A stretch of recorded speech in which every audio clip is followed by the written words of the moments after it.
Just this week, the Fed raised interest rates for the third time this year. It's just another issue Americans have to juggle in a world of rising prices, especially when it comes to housing. News 5's Delon Dillard talked to community organizations working to help people keep a roof over their heads. Learning the price behind these for rent and for sale signs is often dreadful right now. Finding a home in your price range to buy is rough as interest rates rise. John Pettit with Community Legal Aid works with a lot of people facing housing insecurity. We know that's how you build generational wealth, and there's certainly racial equity concerns that we deal with there. Those opportunities now are that window is being shut again because of the difficulty to get those loans.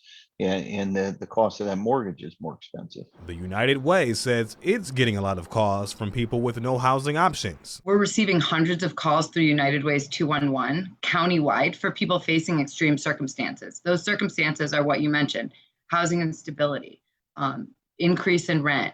They're getting evicted. They need good, stable housing. According to our partners at the Akron Beacon Journal, Ohioans need to make roughly $17 an hour to afford rent and utilities. But only 4 of the 10 occupations with the most employees in Ohio make more than that wage. Our clients that we work with, the working poor, that their rental options are very limited, and there's not that much government assistance out there. It's fewer and fewer Section 8 vouchers. There's a waiting list that's incredibly high. Pettit describes this as a layered issue that is bigger than rent. There's a mismatch now of the landlords really having such an advantage.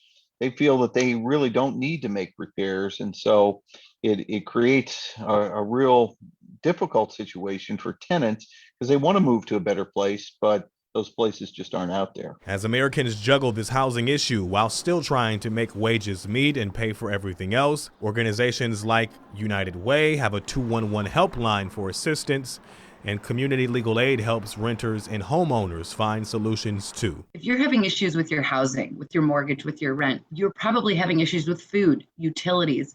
That all impacts your mental health and many other needs.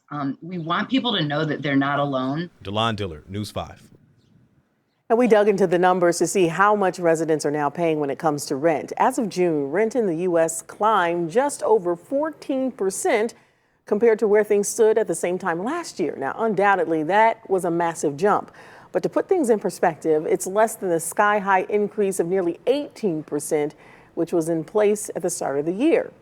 An apartment listing service keeps track of these numbers and says the year-to-date rise for 2022 is about 6.7% so far.